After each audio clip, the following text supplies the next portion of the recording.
Singularity. My name is Nicola, and you're watching Singularity FM, the place where we interview the future.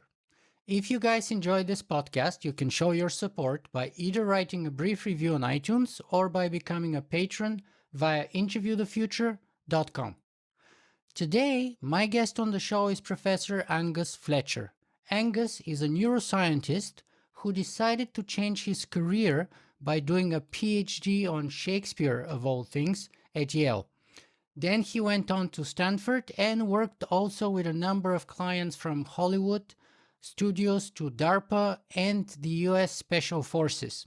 Angus has also had some very interesting insight in what artificial intelligence can or cannot do, and he got to be well known for what he calls a proof that computer AI lacks the physical hardware to replicate human creativity. He is working at the sort of an intersection between neuroscience and storytelling, which he calls story science, and he's currently a professor at Ohio State University at Project Narrative, if I've got that right. So, without further ado, welcome to Singularity FM, Angus. Thank you, Nicole. I'm happy to be here, and welcome to my basement. I wish that I was in the slightly more habitable parts of my house, but my kids are home due to a ice day. So you're going to have to bear with the forlorn background. Which part of the world are you in? So I'm in Ohio right now, which is not a place I ever thought I would be living, but is actually a really wonderful place. I would encourage people to come out if they're interested. I was recruited here. I used to work in Los Angeles at the University of Southern California. And I got this phone call to join this kind of think tank called Project Narrative. And so I uprooted my life and moved to the middle of nowhere. You know, funny story.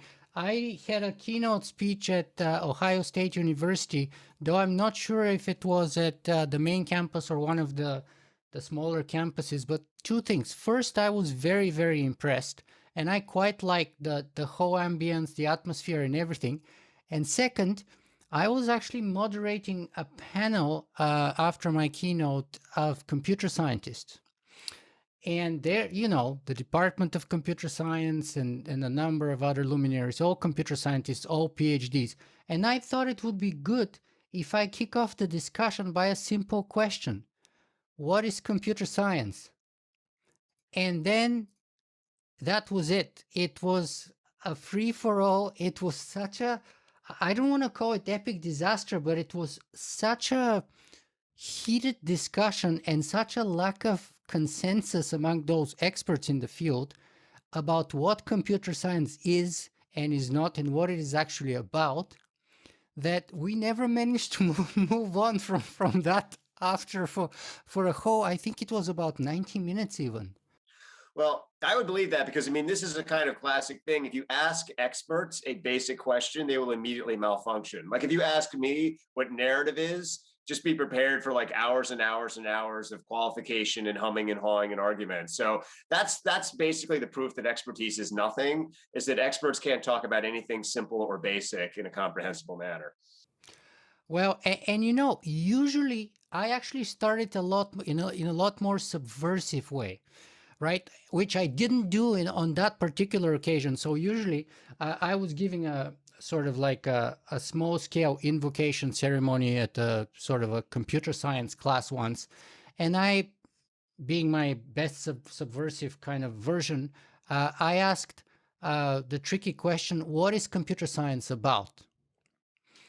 And of course, total pandemonium ensued. And mind you, those were fourth year computer science students there. So they're not like just starting or anything, including several professors and so on.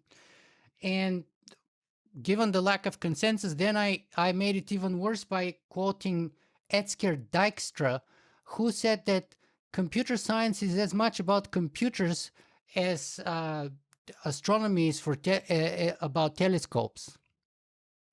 I mean, That's fabulous. And I should say, I mean, I myself, I mean, I don't have a definition of computer science for you. And I actually knew basically zero about the workings of computers until about maybe 5 years ago when I was brought in to work on this AI project. And then since then, I've had this fascinating education, but entirely from a kind of technical perspective and not at all from a theoretical perspective. And it's only recently myself that I've read any works of theory and kind of, equated myself with Alan Turing and any of these things. And so I do think it is really possible to have these totally extremely different views of computer science based on whether you're working on a small problem within the field or on a kind of hardware thing, or whether you're a kind of theoretician and you're sort of imagining, or whether you just see computers really as logic instruments.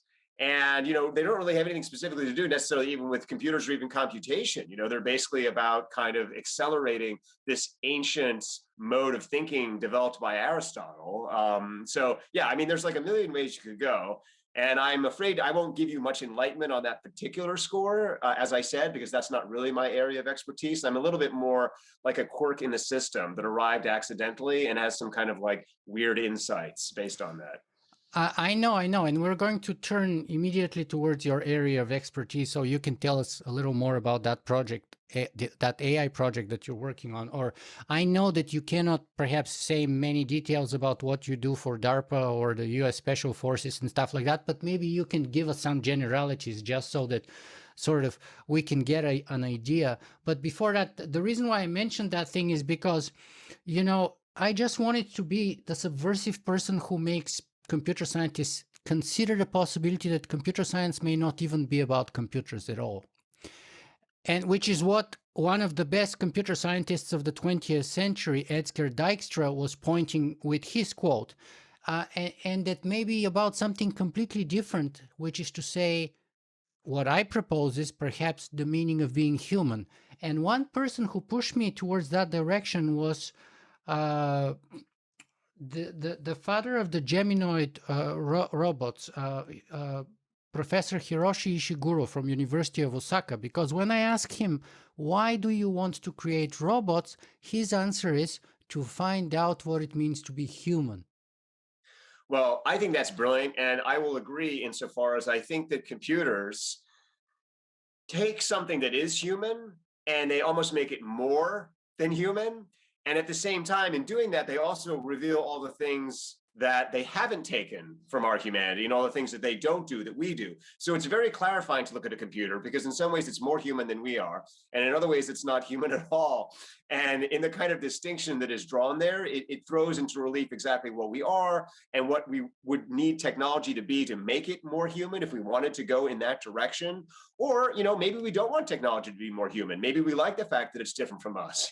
Maybe it's free from some of our faults and our foibles, and that we can kind of put the pedal down and kind of accelerate it in its own direction. But either way, there's no question that to be a human is to always look at everything around us, including the things we make, and to think on some levels that it's ultimately a mirror into ourselves.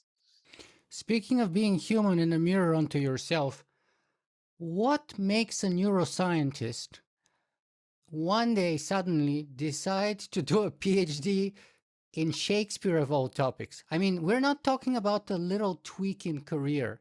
We're talking about a fundamental, radical shift, almost a denial in a way, if you will. Some scientists would consider that as a slap in the face. Like, didn't you learn anything here for the past however many years? What in the world make you take that very human decision, in my view? Yeah, no, you're completely correct. Well, first of all, I will be honest and say that I got a lot of resistance from the lab that I was working in. And in fact, some of the scientists who had mentored me actually told me that I was wasting my life by going to study Shakespeare. So I completely agree that it was a very contentious decision. And I will also say that when I arrived to study literature, it quickly became clear to the people who had invited me that I thought very differently from them and was in many ways not at all welcome. And my first couple of years at Yale, they spent trying to expel me from the program. And really the only reason I got into the program in the first place is because I sort of hacked my way in. I obviously, I had done very well in neuroscience and was very well respected in that field. And so, I had good credentials in that regard, but I had nothing in literature. And what I discovered is that in order to get into a literary department, you had to take this test, the GRE, to kind of prove that you knew literature. And so I approached the GRE like a scientist. I got all the copies of the GRE. I read all the questions, but then also read all the answers. I identified all the texts that occurred in either a question or an answer. And then I promptly basically went to the equivalent of an encyclopedia and wrote down the plots for all of these possibilities, memorized them all. And I then went into the GRE and got basically a perfect score, just about the highest score that anyone in Yale had ever seen. And they thought, this guy must be amazing because he's a neuroscientist who apparently knows everything about literature. And of course, I arrived and knew nothing about literature. And the only reason I did so well on the test is because most literary majors didn't even bother to study for the test, because literary people never bother to study for anything. So as far as my motivations for the switch, it goes back to what you were saying earlier about how computers kind of throw into relief what's human. When I was working in this lab, so to be clear, I was working in a neurophysiology lab. So when you say neuroscience, it can mean a billion different things. I was working in a neurophysiology lab in the med school at the University of Michigan. And we were basically studying how it was that brain cells talk to each other. So we were studying the mechanics of what causes vesicles to be released into the synapse and this kind of thing. And at that time, I was reading a lot of papers as we were kind of studying the communication. And I realized that pretty much everyone at the time thought that what was going on in the brain was some version of computation. And the brain was basically some kind of computer. And so basically neurons were either on or they were off. And there was this kind of binary thing, and then that, could be merged in certain ways with analog and all these other kinds of things. But basically the brain operated like a computer in the sense that it was a sense-making apparatus that took on data, recorded that data, used it to make decisions. And it seemed like the goal of improving the brain's performance was getting it to analyze more accurately what data was solid data and helping it make more logical decisions. And so that was kind of the state of affairs. And I started to realize that even though that made a lot of logical sense, it wasn't at all really what was going on in the brain. The brain didn't take on very much data. Unlike a computer, a brain can really only handle a few data points at a time before it gets completely confused and just ignores everything. A lot of times brains make decisions with no data at all, which is commonly known as bias, which is often seen as a negative thing, although I'll attempt to convince your listeners that bias is in fact actually usually a positive thing for a lot of reasons. And, also, all these things, in terms of making decisions and whatnot, most brains don't actually spend very much time at all making decisions. They initiate actions, which is a completely different thing from making a decision. To make a decision is to come and see, oh, here are two possibilities. But to initiate action is just to go for something or to intervene or just to do. And it doesn't imply or require any choice from some other alternative, unless you want to do so retroactively, logically. So I just realized like the brain was just working very differently from a computer. And it had these powers, including creativity and emotion, that seemed to be real drivers in what it was doing that allowed it to operate in low data environments, even no data environments. And so I thought, well, to understand those things, you should go to literature, or at least the arts in general, because the arts is a great place where creativity and emotion are fathomed, understood, explored, and atomized. And I had this idea in my head, which turned out to be completely wrong, that if you went to study Shakespeare at Yale, they would have these deep insights into how creativity works, into how emotion works. And I thought I would just be there for a couple of years, learn those things, then come back to the neuroscience lab and apply them. But instead, it turned out, and we can get into this if you want, people in English departments actually think surprisingly similarly to computer scientists. They actually think that literature is a series of symbols which are supposed to be analyzed as data and so on and so forth, and that you're supposed to interpret them just like a computer would interpret data. And it just became rapidly clear to me that that actually wasn't how literature was working at all, and that people in literature departments were doing this thing that was really unliterary. And that kind of started me on this quest to sort of understand literature better and how it worked in the brain as a kind of long way of trying to figure out this big puzzle, which is why it is that we think, create, feel, and so on and so forth the way that we do. Wow, that's such a fascinating personal story. And so you're kind of an outsider contrarian among neuroscientists, and again the same unwelcome outsider contrarian at the Department of, was it English or Literary Studies or? Yeah, it was the Department of English Language and Literature, as it was technically known. Mm-hmm. Very interesting. Okay, and then so you end up with a PhD on Shakespeare, and then how does one who has a background in neuroscience, but let's say at the sort of undergraduate, did you have a master's degree at neuroscience? No. I simply had a BS. I mean, the reason Bachelor of Science. Okay, so how does one with a Bachelor of Science in Neuroscience and then a PhD in Shakespeare gets to have clients like DARPA, the United States Special Forces? I mean, Hollywood makes sense, but so Hollywood is kind of logical, but again, DARPA and the U.S. Special Forces are kind of totally out there in a way. I mean, how many English profs do you know? I don't know any English prof who goes and teaches U.S. Special Operations or DARPA how to do their business. Well, I want to be completely honest and say that I'm not teaching DARPA or special operations how to do anything. I'm simply, kind of in these. I'm simply within. Let me just say broadly, I'm within the Department of Defense doing advising stuff. But yeah, the way that it all came about, I can tell you the full story. It's a fascinating story. It's a weird story. So I wrote a book last year that sort of talked about all the kind of technological breakthroughs in literature. And when you start thinking about literature, as I do, as a technology that has evolved over time to help get more performance out of the human brain, and when you actually start to break down how it works, you start to see how it meshes with the operating system of the human brain, you have all these insights into why it is that stories and narratives and all these things around us work the way that they do. And so I wrote a book about that. And I then got a call from a professor at the University of Chicago in the business school. His name is Greg Bunch. He said to me, Angus, he said, this book is amazing. He said, I really think that it would be useful in business because, a lot of business people are obviously, very interested in kind of, marketing and these kinds of things. And, this kind of power that you have in story. And I said to Greg, I said, well, that's wonderful. And I'd be happy to chat with people, but I'm less interested in using story to control other people than I am in what it can do to help you with your own head. So I'm not interested in kind of rhetoric as a way of, manipulating other people. I'm interested in how you kind of reprogram yourself. Because I really think at the end of the day, we are our own worst enemies and best friends. And we have to kind of figure out the gearing in our own skulls. That's the Socratic approach, by the way. And he had a special ugly name for those people. He called them sophists. So he hated the sophists, and his thing was that philosophy is about kind of self-improvement, about unanalyzed life is not worth living kind of idea. So yeah, go ahead. No, and as you know, I mean, there's a chapter on Socrates in the book, and I think that Socrates is a very literary person, as was Plato, who recorded. And I mean, basically, as far as we know, if Plato is to be trusted, Socrates spent his last hours reading Aesop, so he was reading, literature. The fables. Yeah. So anyway, completely agree with all of that. Anyway. So I say to Greg all these things. He says, that's wonderful. He says, that'll be even better. He says, if you can actually help business people kind of, have more courage or have more empathy or think more scientifically, all these things that literature can do. He says, that'll be wonderful. So start working with him. It goes really well.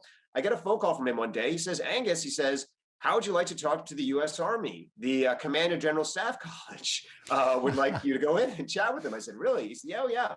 And so I went in, I met a couple of faculty there, Rich McConnell and Kenneth Long, both retired lieutenant colonels, now professors there at the Command and General Staff College. And so we started having these conversations, and particularly about how it is that literature and stories can empower you to respond to dynamic, chaotic, volatile environments, how you can help make your brain anti-fragile, able to adapt and create when it's bombarded with noise and unreliable information. And they said, Angus, could you write a handbook for us? Could you write the kind of new field guide for creative thinking for us to hand out here to all the majors and other general staff officers who are on their way to become generals? So of course I was totally honored. With their help, I wrote that field guide. To my surprise, that field guide proved a kind of underground success. And it has gone everywhere. I mean, it's now through many different branches. And I don't want to talk too much, but it's basically gone up through the ranks and is all over the place. So I then get a call from a wonderful guy who's in USASOC, U.S. Army Special Operations Command. And he says to me, Angus, he says, really interested in this field guide. Would you be interested in maybe coming and doing a little stuff with special operations? His name is Major Tom Gaines. So Major Tom Gaines brings me in, and we start kind of doing some work in there. And basically a lot of it's that creativity stuff, but a lot of it is other kinds of things. Like, for example, without getting too specific, if you have to decide very quickly to pull a trigger or not pull a trigger, how do you train someone to do that? Right. Can you increase their ability to pull the trigger faster when they need to, and decrease the likelihood that they will pull it when they shouldn't? Can you do that with literature? Can you do that with story? Well, you can if the operating system of the brain is story. So that's kind of how that work happened. And then from there, I was encouraged by various people, including my co-author. I mean, if you want to know more about this stuff, by the way, a Wired article came out last week that I wrote with Eric Larson, who is the author of The Myth of Artificial Intelligence, which is a bestseller last year on Harvard. And with the help of Eric and Todd Hughes and other people who are in and around the defense community, I have started talking with DARPA about possibly building a machine that would be an alternative to a computer. Wow. But can do narrative and do stories. And so that's very much up in the air. And I don't want to pretend anything more than that is happening at this point, but that is a live conversation. And whether or not it happens in the next year or so, it's going to happen at some point, because the mechanics of how to do it are relatively straightforward and the payoff is relatively high. So I'm pretty sure that at some point someone will build the machine and it will take over from the computer as the kind of future of intelligence. So you're talking about, and I don't know what you can say, but it seems to me it's like some kind of a storytelling machine, or at least story composing machine. It's a machine that can come up with and analyze stories, if I get it right. Well, I mean, that would be, so first of all, let me be clear. The computer itself evolved in stages. And so, ENIAC is basically our kind of first example of an actual computer. And if you look at ENIAC now, it seems almost ridiculously incompetent. I mean, it has no memory function. It has to be rewired for every single task.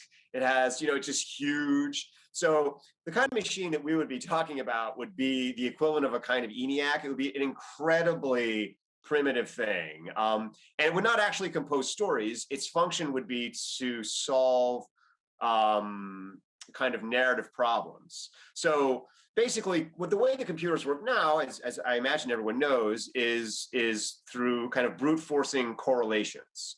So they identified patterns, correlational patterns. That's how logic works. It identified, but it can't do actual causal thinking. Even when you have things like the do calculus and whatnot, what you're essentially doing is you're taking causes and effects and putting them into sets and correlating them. You're not actually thinking from cause to effect. But the human brain can think from cause to effect for reasons we can talk about, and you can build machines that move from cause to effect.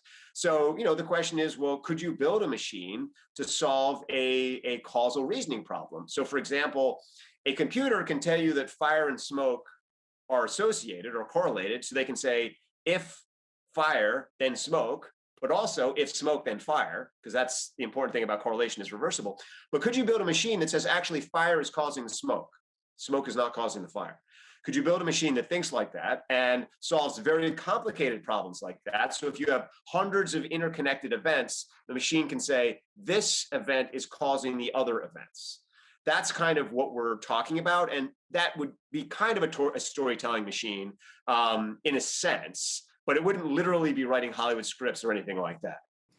But if it's storytelling machine that can do all that stuff, that is to establish causational relationships, would you not call it artificial intelligence? I mean, how would you call it? Yeah, well, no, it would be a kind of artificial intelligence. It would just be non-computational artificial intelligence. I mean, the reason this is important in my own work, and I've gotten a lot of flack from people who I don't actually think understand computing that well, because I've gone on the record and said computers can't do certain things, and then people get very angry about this, and then they say, oh, well, you're acting as though humans are special or something like that. No, you have to acknowledge what one machine can do and can't do if you're going to build another machine that can do those other functions. So if people had sat around and said, well, if you drive a car fast enough, eventually it will fly, you would never get an airplane. You would just get people building faster and faster cars, and none of them would ever fly. And at some point, someone has to say, no, we're going to do something different. We're going to build the wing, and so on and so forth. And that's basically what I think. I think the computers are actually quite simple. They do a series of very simple functions. They're all logic functions. And for a long time, people have wanted to believe that all intelligence is logic. And there's a huge history of this. I mean, Plato thinks this. Obviously, the IQ test is another example of this. And this is this idea of general intelligence, that all intelligence can be reduced to a core set of logical functions. But my own career, my own belief is that there are different forms of mechanical processes in the human brain that do different things to solve different problems. And logic can solve some problems in the world, but other problems have to be solved by other mechanics. And so this machine would be for solving things that logic can't solve. Wow, that's incredible. That's absolutely incredible. There's so many ways I want to go from here, but perhaps it's a good time for us to step back a little bit and touch on your book a little bit, because your latest book, which is called Wonderworks, the 25 most powerful inventions in the history of literature, which I have to say, I listened to it fully in Audible because I'm trying to save my eyes. So I listen to most of the books as audio versions lately. But then some very special books that I really, really like, this was one of those cases. I went ahead and bought immediately the Kindle version of the book so that I can actually start taking notes as I'm reading the book my second time around, because then I can actually export those notes and so on and so on. So I love your book. I think people should check it out. And I would be even more interested, and perhaps we should talk about that towards the end of our conversation. I'd be even more interested in your next upcoming book, which is called Storythinking, because I think that goes even more into the core of what we're going to be talking about mostly today. So first of all, let's start with some fundamentals in your book. Why do you say that literature is an invention or a tool? A tool. Okay. Well, first of all, it's an invention because it doesn't exist in nature. Humans had to create it. So I think that's obviously an invention. But the tool part is more interesting because people often think of literature largely as a kind of escapist thing, I suppose. It's the opposite of something useful. And in fact, if you go to most modern English departments nowadays, they get very angry if you suggest that literature is useful in some way. They act as though you're besmirching literature. And actually, the purpose of literature is non-utility, because it opens up this radical space of freedom where nothing needs to be useful and you get total meaning in that space. And I'm completely fine with that, insofar as if that's what you want to use literature for, that's completely fine. You can use a tool to do anything you want. And if you want to find meaning, ultimate meaning in a spaceship or a fork, I'm not here to stop you. But I think that's coming from, sorry to interrupt, but I think that's coming from a famous quote by Oscar Wilde, who famously in one of his letters to a fan of his said that one of the most distinguishing features of art is that it is perfectly useless, or something to that effect.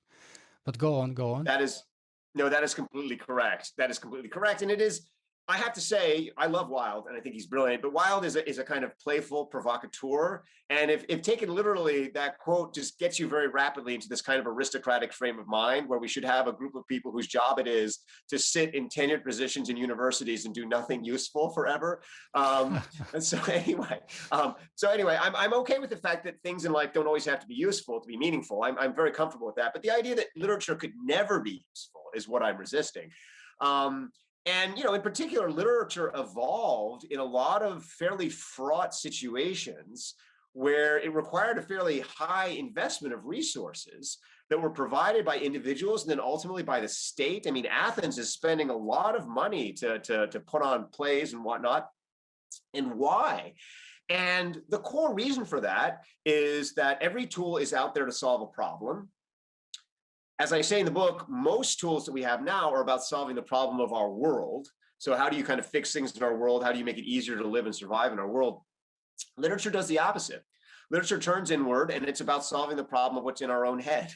And the problem of our own head is, of course, very complicated because our head is very complicated. So it includes griefs and traumas and fears and anxieties and the catastrophe of death and the fact that we as humans need meaning in order to get up in the morning and all these kinds of things. But also, on a more positive level, it includes the fact that we as humans want to have more courage, we want to have more joy, we want more love, we want more empathy.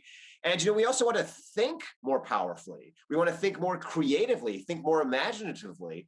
And literature has been developed to solve all those problems, troubleshoot all those things, but also empower our brain to be its fullest and most complete self. And that's why when you have a movie that you love, or a book or a comic book that you love, or a song even that you love, it sparks your brain and catapults it forward into becoming a kind of version of its better self. And what I do in the book is not just make that case, which I think is hopefully obvious to most people, but actually say, once you know that, let's go into the nuts and bolts of literature. Let's identify the specific inventions, the specific breakthroughs that occurred. Let's, as far as we can, trace them back to their inventor. You can never know for certain, of course, but we do our best in the book, and then let's connect it to the psychology and the neuroscience that explains why that they work the way that they do. And to do that is to realize that literature is not just one thing. So you don't just read one great work of literature like Hamlet and somehow it does everything for you. Hamlet has a specific function. You use it in a specific way. But if you're reading Hamlet and you want something else, you're not going to be getting that something else from Hamlet. And you have to know which books of literature, just in the same way you have to know which medicines to put in your body or which tools to take out of your toolbox to use to solve any problem. And so it's supposed to be empowering by being particular and precise. Wow, that's absolutely fascinating. And I want to ask you to make the distinction between what you call literature and what I perhaps in my ignorance call story, or how would you differentiate between the two of them?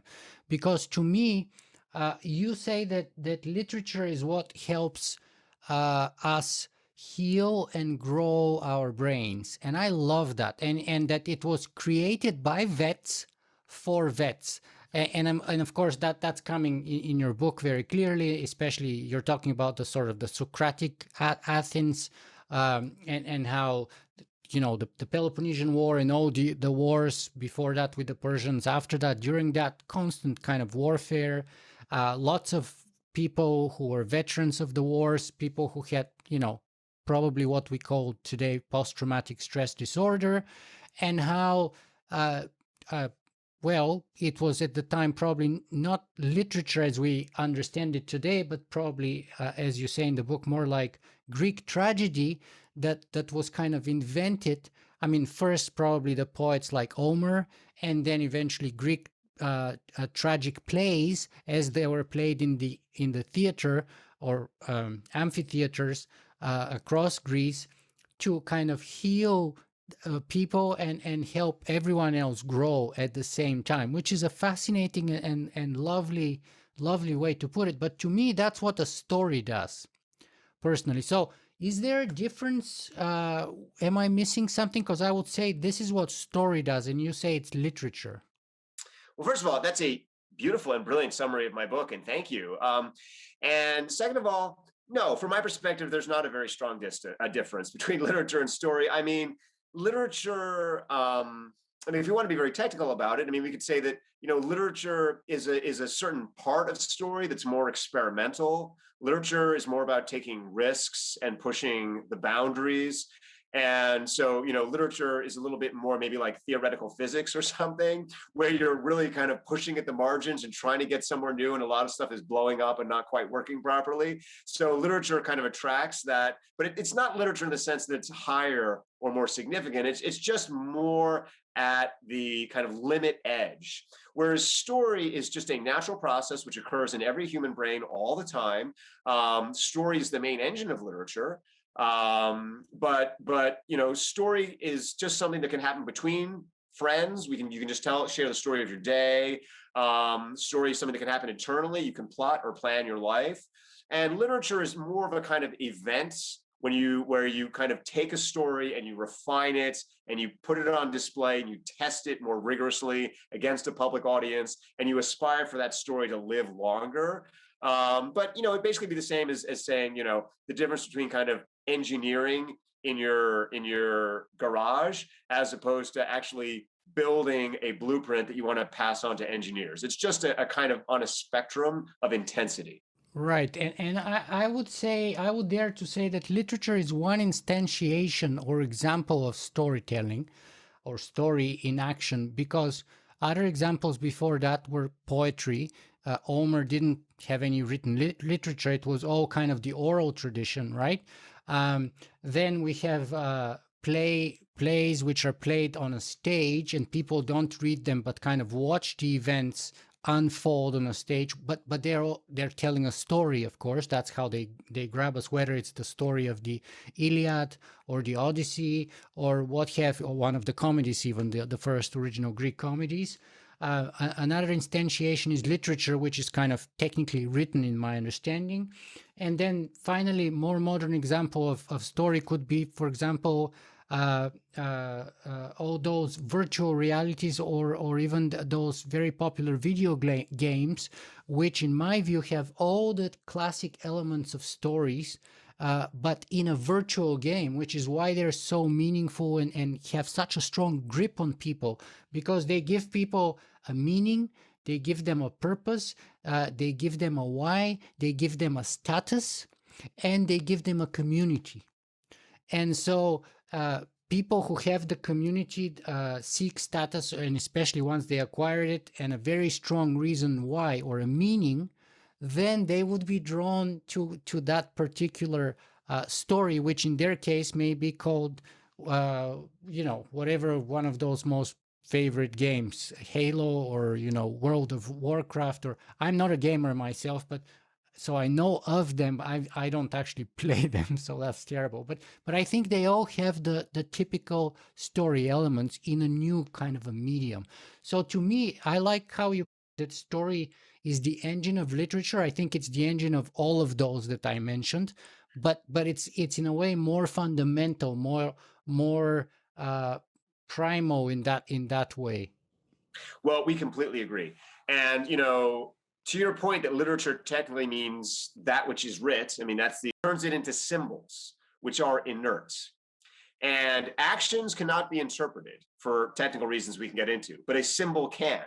And so what happens over time is the more these things become viewed as literature, the more they become viewed as written, the more they become viewed as symbolic, the more we completely misunderstand what story actually is. Story is non-symbolic, story is active, story takes place in time, it cannot be frozen on a page. The human brain is able to take words on a page and convert them back into story, but they don't actually exist on the page as story. So I not only agree with you, I might actually kind of double down on this direction if you're willing. Fantastic. Well, let me offer you sort of an entrance, if you will, and give you the freedom to grab it in the best way possible, in your opinion. So think about it this way. I have an audience of techno geeks, people who are not who are actually very technologically sophisticated, very well educated, with multiple advanced degrees in fields like hard science and engineering. Reciting off the top of my head, over 90%, I think it was 93% of my audience have at least a bachelor's degree. About 60-some% have a master's degree, and about 33%, I think, had a PhD of my audience. So I have the best, smartest, most educated audience in the world, but they're predominantly in the hard sciences. They're not in literature. They're not in the soft sciences. Many of them work in IT. Many of them work in startup companies or in tech companies, etc., etc. Why should any one of them care about story or literature, however you want to call it? Well, let's focus on story for the time being, because story is the main operating system of their brain. And if you want to understand how your brain works and why your brain operates differently from a computer, for good or for bad, you want to understand how story works, because story is driving most of what you do. And so to the extent that you want to understand both what you do on a daily basis and how to improve it, you need to understand how story works. And the reason to study literature is the same reason that if you went and got a bachelor's or a master's or PhD, you study anything, which is to understand the most complete, rigorous, ambitious, detailed, fullest manifestation of a particular thing. So if you want to understand logic, you don't just read a kindergarten math book. You read Frege, or you read Hegel, or you read Aristotle's Organon, or you read Bertrand Russell. You read logic and you learn logic. And if you want to understand story, you got to read Shakespeare. You got to read Maya Angelou and Sappho and all the writers who pushed the limit edge. And so really, the deep thing is to understand your own brain and to understand it as completely as you possibly can. That's the opportunity of literature. And, in my own book and in my own research, I mean, I'm a little bit uncomfortable with the difference between hard science and soft science. We can get into that. But I mean, I do approach it as a scientist in the sense that everything in there is about the machinery of how it works, why it works. And it's not about random opinions or symbolic interpretations or my ideology or anything like that. It's basically, how does this stuff actually function in the real world? And of course, if something in the book were proven to be incorrect and it weren't to function in that way, then we would delete that from the book, because the purpose of the book is not for me to hold forth on my opinions. It's to offer the kind of furthest extent of the science as it now exists. So, and just one example, very famous example of a very famous scientist doing exactly what you're describing now, which is to say, taking literature to describe a fundamental scientific event, was Oppenheimer at D-Day, or not D-Day, Trinity, when he quoted the Bhagavad Gita in saying, "I am became death, the creator and destroyer of worlds." That's a scientist who used the most advanced science of the day to create the most powerful weapon, and yet science did not give him the tools to contextualize, to describe, or to even begin to understand what that tool means actually for us, for humanity, for our civilization in general, and how to put that into context of everything that's happened before that was happening in the moment, and that was likely to come out of it into the future. But yet, so he couldn't use science for that, and he went to the Bhagavad Gita, and he quoted from there. So I'll double down on that again, and I'll say, well, we wouldn't have the atom bomb if it wasn't for literature. Because, I mean, if you go back to the early 20th century, our whole discovery of radioactivity through Marie Curie, the reason that took so long and was so challenging to people is because it completely thrust them up against these two things, which were the indivisibility of the atom, or the idea that energy could never be created out of nothing. Because what's going on with radioactivity? Where is this energy coming from? What's going on? Completely broke all the existing laws of physics, and no one wanted to study it. And why did she study it? Well, she studied it because she had this training in Polish Romantic poetry that brought her back back to Shakespeare. And this idea of singular events. I mean, if you remember, one of the things that drives Hamlet is this idea that weird things are actually not blips to be regressed to a mean, as they were in logic and in the Middle Ages, but they were actually the sign of some new and emergent situation. And so instead of doing what you do in logic and kind of take the outlying points and get rid of them, Hamlet says, think oppositely. See an outlying point as an opportunity to break the existing paradigm. And that's what Marie Curie did, is she said, this radioactivity, because she had this background in romantic poetry, this radioactivity is not to be discounted as people had done before, because radioactivity had been known about for decades and people had kept discounting it. She said, no, I'm going to remake the paradigm. And at the same time as Curie is doing that, if you want another example, you got Albert Einstein. What is Albert Einstein doing? He's spending most of his time either playing his violin or reading Goethe. Who is Goethe reading? Goethe is reading Hamlet. And when you look at actually how Einstein discovers the laws of relativity, he doesn't really do it through math. He does it through these wacky mental stories where he imagines chasing a light beam. And he says, if I chase that light beam, what would happen? Well, I would get to a certain point where I could actually see the oscillation frozen in time. And then he says, I think he was riding his bicycle when he came with that thought, and yes, looking yes, no, at his headlight, looking yes. at his headlight. This is exactly right. No, exactly. And so anyway, we can go into all the details of Einstein and kind of all the stories he told himself. I would encourage people just to go read them and not take my word for it. But the math came later. Einstein was good at math, but not brilliant at math. And it was the stories that were inspired through his readings of Goethe. And again, the same tradition that we have Curie. So I don't think we would have the atom bomb if it wasn't for Shakespeare. And in general, our whole idea of experiment and science and all these things really comes to us from the stage. It comes to us from rhetoric. It comes from this idea that you can have a laboratory space where you try things like trying a new play, trying a new character, and then seeing the effects on an audience and through that feedback loop. So all of these things. So literature isn't just the way that we explain science to ourselves. Literature and story is a huge engine of science, at least for humans. Could you have literature in another part of the galaxy without literature and story? Possibly, but at least as far as human history is concerned, literature and story is the driver of it. And so I just would encourage people to know that if you want to be the next Einstein, if you want to be the next Marie Curie, it doesn't hurt to read Hamlet. Wow, that's incredible. And of course, Oppenheimer himself was very well read on both the classics, the poets, and the philosophers. He was extremely well versed in the in literature. Um, uh, I had a great idea here that I missed right now. Oh, but I love what you said about the fact that English is like one of the engines of science. I just love that thought. It's kind of very original, very out there, very kind of challenging for many scientists, perhaps. Well, so this goes back to what I think is the difference between the way the science works and the way that a lot of us are taught it in school.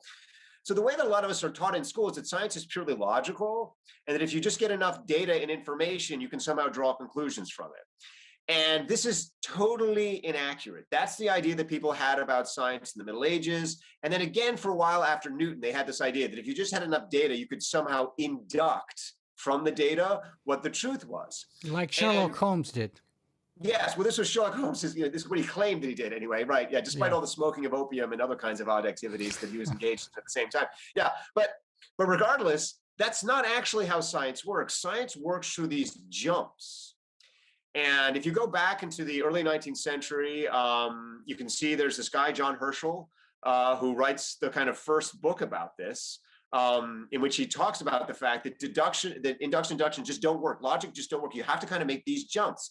These jumps are narrative leaps of going from cause to effect, of saying, and there's no way to capture or contain them within logic. And so since narrative and since literature is the way that our brain learns how to make jumps, and as a simple example, just think to yourself when you read a science fiction story. When you read that science fiction story, you enter a different world. That world has different rules about what can happen and what can't happen based on, the technology or the characters, whatever. And then your brain starts to jump ahead and say, oh, would this be possible? Would this be possible? Would this be possible? And if it's a bad science fiction story, all sorts of things happen which contradict the inner rules, and your brain throws this aside and says, this is junk. But if it's a good science fiction story, all of a sudden these plot twists starts to happen where these unexpected consequences of these simple rules start to manifest themselves. And these simple rules become the source of all these transformative and mind-blowing outcomes.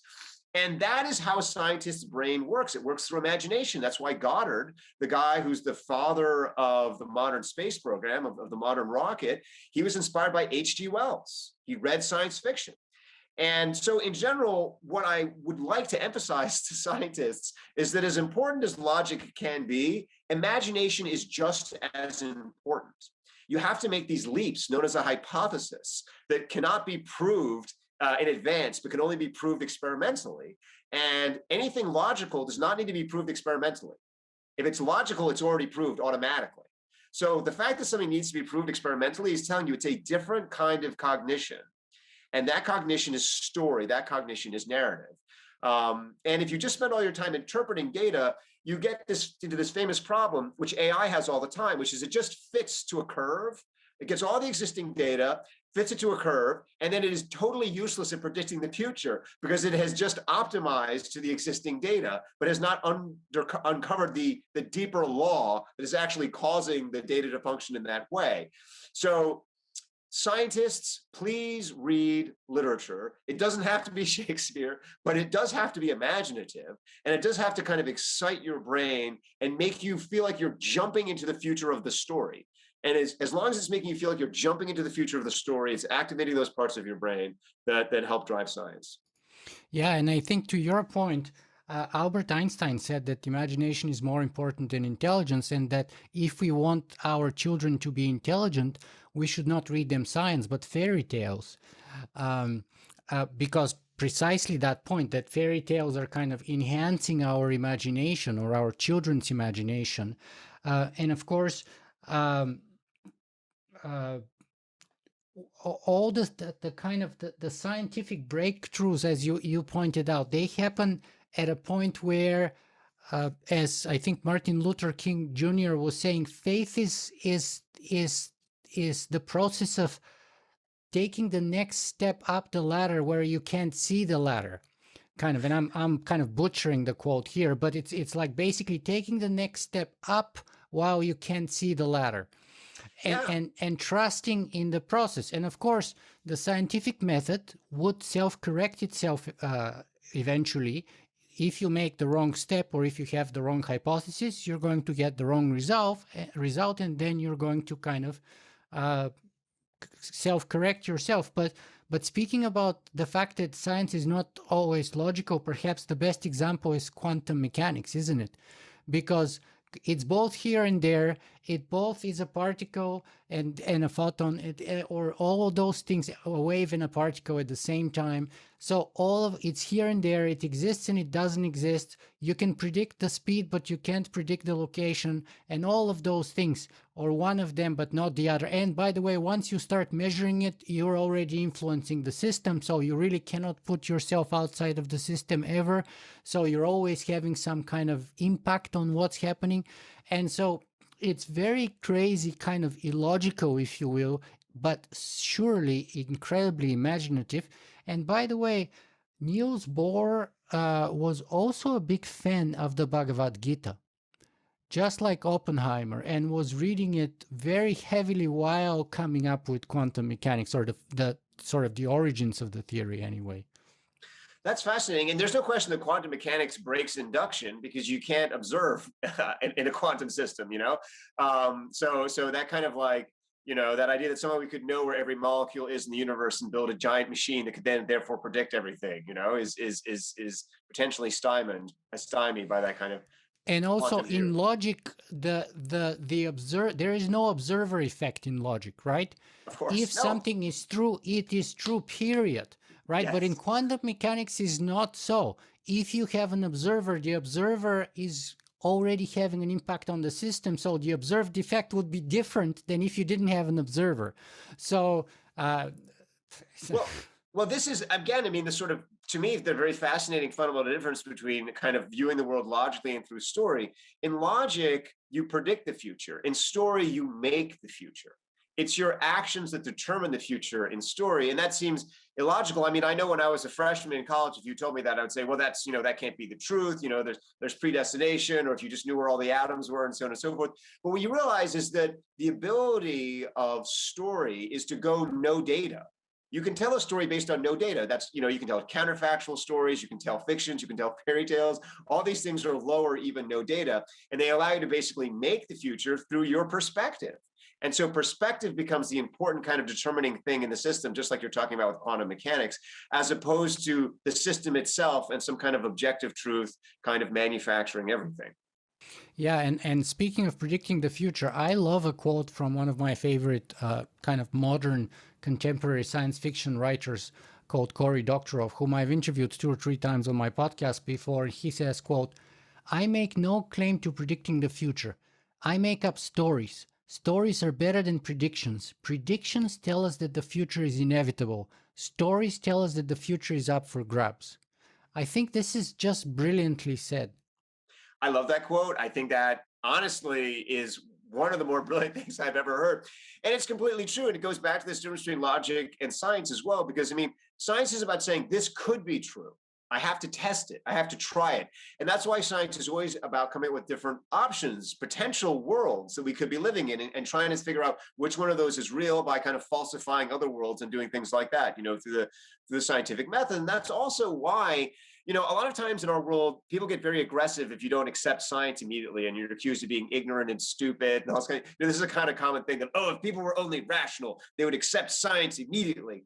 But it took people 60, 70 years to accept Darwinism. I mean, Darwin himself actually, towards the end of his life, started to question it, because it's very, very hard to actually demonstrate these things. And then once you demonstrate them, it's very, very hard to kind of get your mind around the demonstration, because they do break the existing logic of what went before.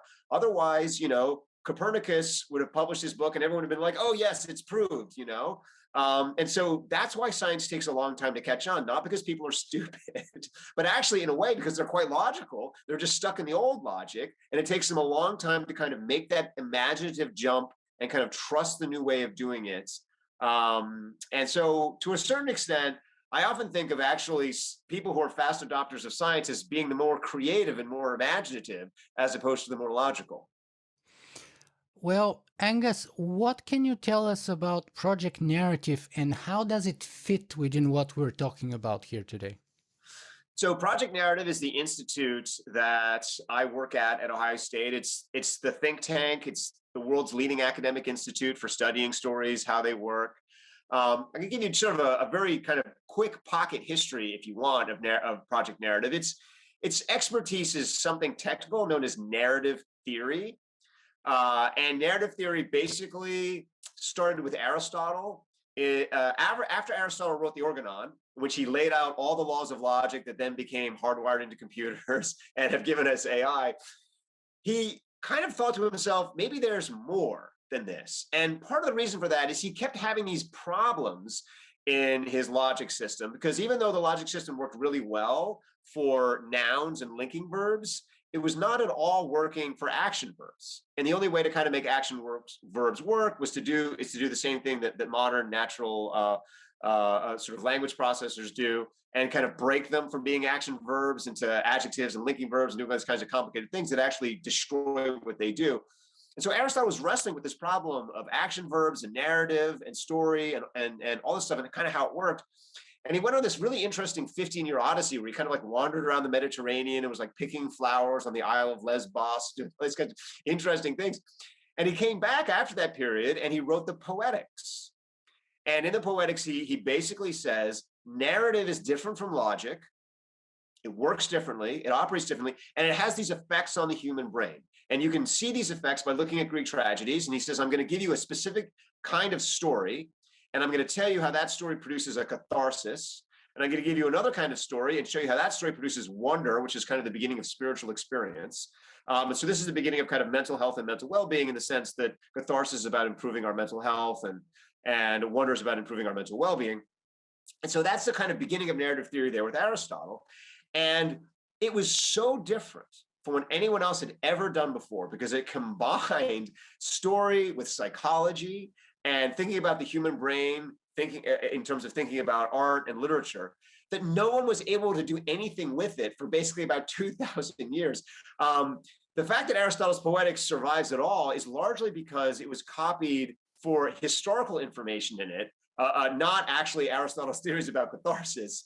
And so it lived for most of history for other reasons than Aristotle seems to have intended. And in fact, the entire second half of it was just chopped off because it wasn't considered important enough, and we don't know what happened to it. Then in the 1950s in America, at the University of Chicago, this professor called R.S. Crane started reading Aristotle's Poetics, and he realized that it completely transformed the way that you studied literature. Because literature up to that point in American universities had been studied by treating it as words that you interpreted to get meanings. And Crane said, no. Aristotle shows us that it's a technology, and you don't interpret it, you experiment with it, you use it, and you see what its effects are on the human brain. And so Crane started this new school called the Chicago School. They published this big book called Critics and Criticism in the 1950s. And it was supposed to overturn literary studies and revolutionize it and basically make it into a kind of modern science as opposed to a kind of medieval scholastic discipline. And instead, everyone was like, no, we don't understand this book. It's too complicated. And no one really read the book. However, one of the students at the University of Chicago, his name was James Phelan. He came to Ohio State in the 1970s, and he founded what would become Project Narrative. And he is now kind of the guru of rhetorical narrative theory. And he built this institute, which was basically a kind of countercultural institute, which read literature in exactly the opposite way of everyone else in the world, and continues to read it the opposite way of almost everyone else in the world. We do it completely differently. And he gathered together a group of like-minded scholars who revolutionized in this tiny little ecosystem the way that literature worked. And I got a phone call about 7 or 8 years ago, back when I was a professor on the West Coast, because I was doing a lot of narrative theory, but I was doing this thing that no one at Project Narrative was doing, which is that I was combining it with neuroscience. And so instead of just kind of looking at how narrative worked, I was saying, how does it work in the human brain? And how can we take all the machine parts that narrative theorists have discovered, and how can we connect them to what we know about the human brain? And so I was recruited over here to join Project Narrative. And the book that I published is basically that synthesis of narrative theory and neuroscience. But basically, Project Narrative has historically gone into thinking about literature as basically a technology, about the kind of blueprints of it and so on and so forth. And then my part is to say, okay, well, how do those nuts and bolts turn the nuts and bolts of the human brain? Wow, that's so fascinating. And then I should probably ask you, well, because we are talking about the fact that literature is an invention and it's a technology, and basically for me, when you say narrative and when you say literature, I would kind of, in my world, in my context, I would use them as the synonyms for story. Yes. And so I would say story is an invention, story is a technology. In fact, the way I define technology is with 3 words: information processing technology. So for me, story is information processing technology because it's about information. There's some kind of a transfer from A to B, whether it's from one person to another, whether it's from one generation to another, across space or across time, and so on. There is something being transferred, but it's not just that. There is kind of a processing because there's a moral of a story. There is something more. So the sum is more than all of its parts together. There's like this kind of a aha moment in a story, which without it, you don't really have a story. So it's about the processing, and it's a technology because, just as you said, it's a creation of the human mind. It doesn't exist outside of the human mind. Now, my previous interviewee, Lisa Cron, who wrote Wired for Story, she didn't like the word invention. She's like, well, I agree with you, but I just don't like the word invention because we didn't invent story per se. But then we go into this kind of discussion as about mathematics. Do we invent mathematics? Do we discover mathematics? In either case, to me, it's a creation of the human mind. So if you don't want to call it invention, call it a creation, but it doesn't exist outside of here. So this is what a story is. And as you said, and as I've said in my kind of a book outline that I'm trying to work on right now, which is one of the kind of selfish reasons why I invited you here so much, because your work is absolutely fascinating and very much on point. And I'm kind of stuck on part 3 of my book right now. And so anyway, you say that story is an operating system of our brain. As Lisa Cron says, we're wired for story. Story is the operation system of our brain. So perhaps you can go and give us a little glimpse in your next book here about story thinking, because that kind of even captures it in a single word much better. Story thinking, the fact that we actually think through story. We don't think logically per se. We don't think through fallacies or logical deduction or induction and modus ponens and I don't know what else, but we actually think through stories and we process the world through stories and we choose what to do next based on those stories, right? So unpack that story thinking idea for us, perhaps. Sure. Yeah. No. Of course. And you're right. I mean, of course, we can think logically to a certain extent if we try really hard, but most of the time, naturally, we just think in stories. So the starting point for the book is basically whenever I talk to people about story, they would always say, "Oh, of course, story is a wonderful mode of communication." And that seems to be sort of a truism everywhere. Story is a wonderful mode of communication. But nobody stops to think how bizarre that is. Why would story be a good mode of communication? Stories don't exist in nature. So why would our brain have evolved to be good at processing story? It doesn't make any sense. Stories cannot possibly have existed in their kind of verbal form probably prior to about 1 million years ago or so, which is when our ancestors developed the ability to speak and so on and so forth. And the human brain and kind of most of the circuitry in it is tens, even hundreds of millions of years old. So why would this incredibly ancient machine be so good at processing this relatively new thing? Why wouldn't it be better at processing data?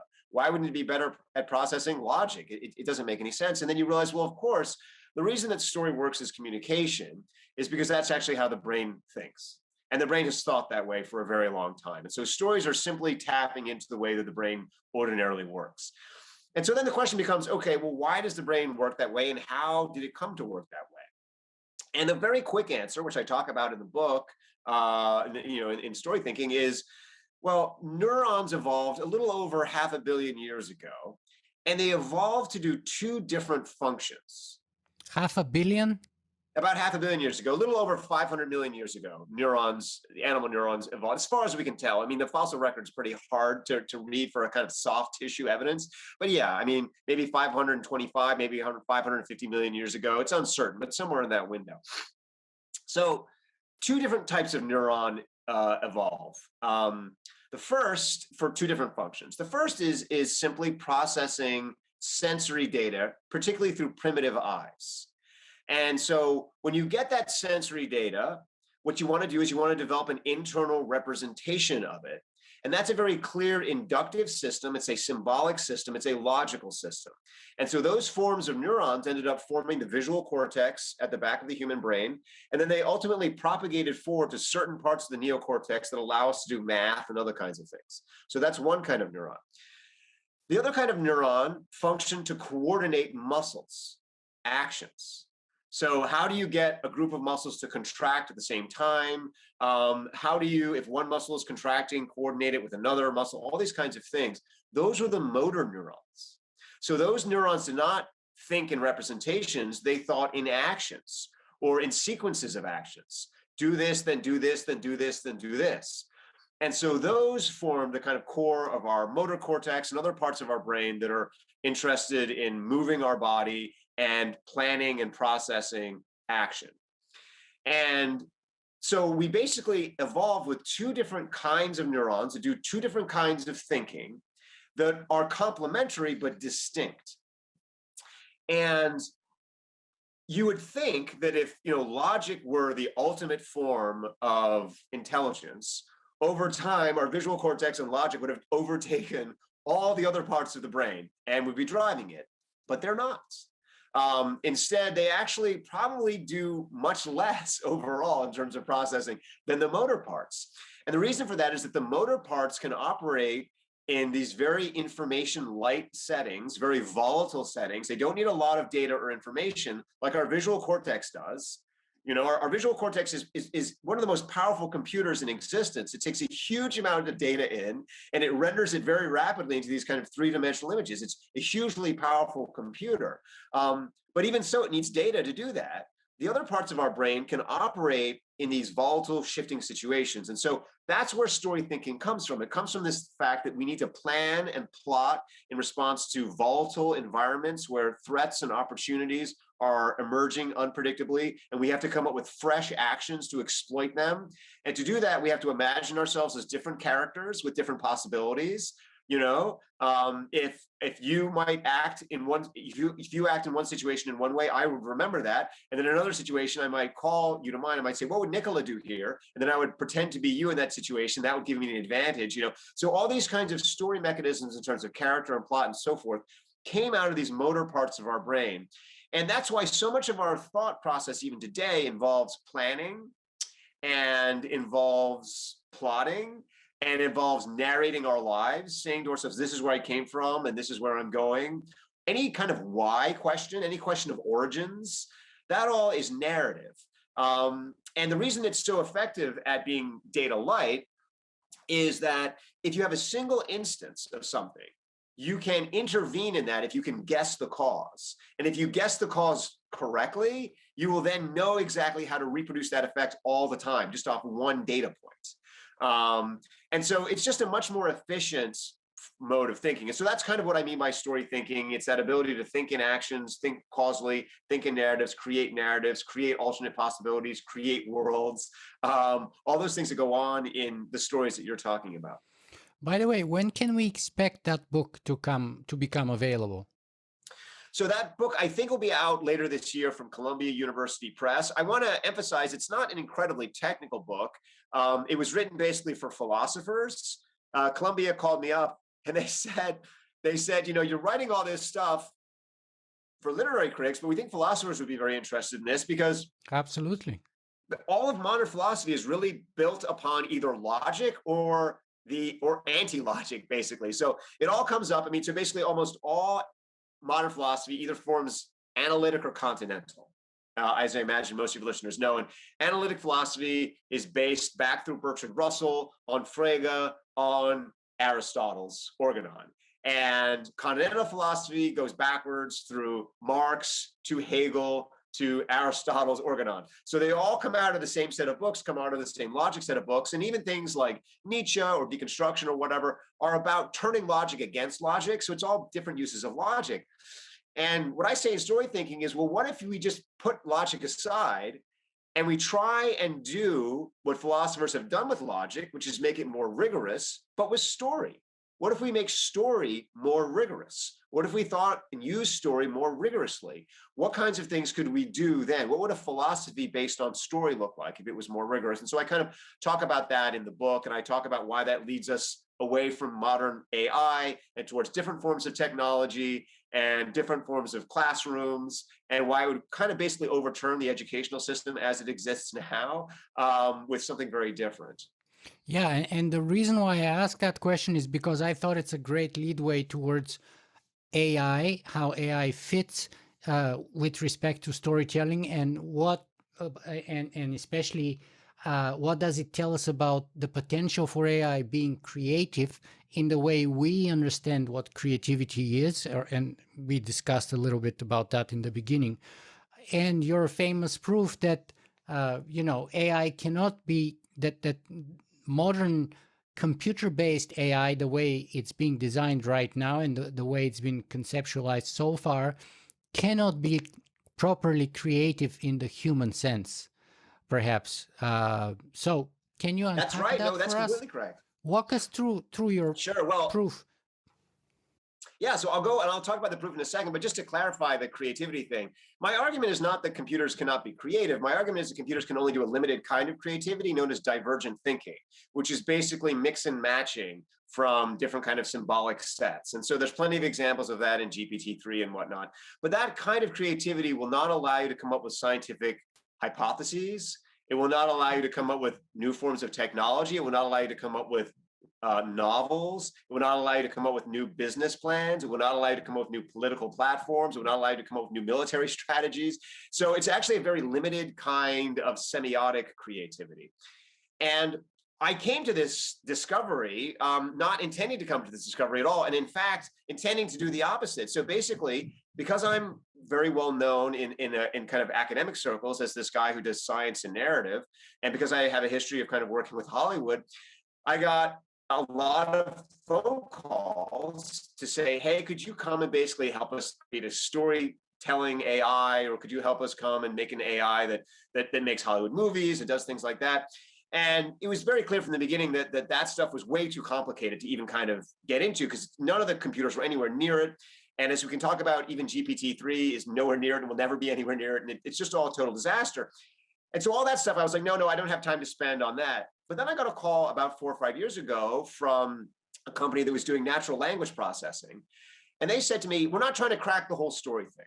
We're just trying to crack this problem of basically action verbs. And we just want to teach computers to process action verbs so that, they're not just thinking of a news article as a bunch of text. They're actually thinking of it as a story, and they can actually create their own stories rather than just kind of doing a kind of thesaurus mix and match mashup of text, and so I thought, okay, here's a very limited problem that can be solved with a bunch of some of the smartest programmers in the world. Let's go do it. And so I went there, and we just got nowhere at all. And at the time, I didn't understand anything about computer hardware. I understood very minimal stuff about computer programming. And so I kind of felt, well, I need to learn more about how computers work so I can solve this problem, because this is obviously a solvable problem. And part of this was because I actually misunderstood, because someone had misexplained to me Alan Turing's famous theorem. And that had been explained to me as basically, if a problem is solvable, then a computer can solve it. And so that misexplanation of the problem had led me to think, well, obviously this is a solvable problem, because the human brain has solved it. Therefore, a computer can solve it. We just have to figure out what it is. And of course, what Turing actually said is, if something is computable, a general computer can compute it. If something is not computable, then no computer is ever going to do it. And narrative is just not computable. Well, how did I realize this? Well, I realized this because simply computers run logic. They have NAND/OR logic gates. Logic exists in the mathematical present tense. It says, the thing on this side of the equation equals the thing on that side of the equation, or in other words, the thing on this side of the equation is this thing on the other side of the equation. So it can do representations, identities, all these kinds of things. But it can't do cause to effect. Well, why is that? Well, because a cause and its effect have to exist at different moments in time. So if the cause is in the present, then the effect has to be in the future. Or if the effect is in the present, then the cause has to be in the past. And so you can't do cause and effect in a mathematical system, because the mathematical system has to make two things that occur at different times co-occur. So when you put cause and effect into a mathematical system, what you get is this cause equals this effect. Or in other words, fire equals smoke, as opposed to fire leads to smoke. And that's why these equations are reversible. So smoke also equals fire. A good person to read on this, if you're interested in more of it, is Judea Pearl. He's really good. He's got a popular book, The Book of Why, but also his causal calculus and all that kind of stuff is totally brilliant. All his work is completely brilliant. It's total genius. Anyway, I started to realize all this kind of stuff. And I realized, well, this is the same problem that Aristotle hit in the Organon. This is the same reason that natural language processors like GPT-3 can never work, can never do these things. It's just a very kind of simple ontological proof. And having hit that point and having realized that, I got a lot of bizarre emails from members of the general public, because I published a bunch of articles, including this article last week in Wired about this, and they would say to me, "Oh, Angus, you're an idiot, because in fact computers can do causal reasoning. If then is a great example of causal reasoning," and they would say all these kinds of things, And I just realized that what has kind of happened in the modern world is that no one actually really understands how computers work. I mean, even a lot of people who work on computers don't necessarily understand the core hardware, don't understand the core logic. And because of that, they just meld intelligence into a computer, and they think that whatever intelligence can do, a computer can do. And as I said, the point of this kind of DARPA thing, if it goes ahead, would be to kind of disprove that by building a much simpler machine that can solve problems that computers can't. And once you do that, all of a sudden you realize there's just a different technology that has to be built. If you want to have true AI, you have to build AI that duplicates both of these human neurons in the brain. That AI would have to combine a computer with a narrative processor, go back and forth between the two of those functions to solve complex problems. And I think that's going to be the future of technology.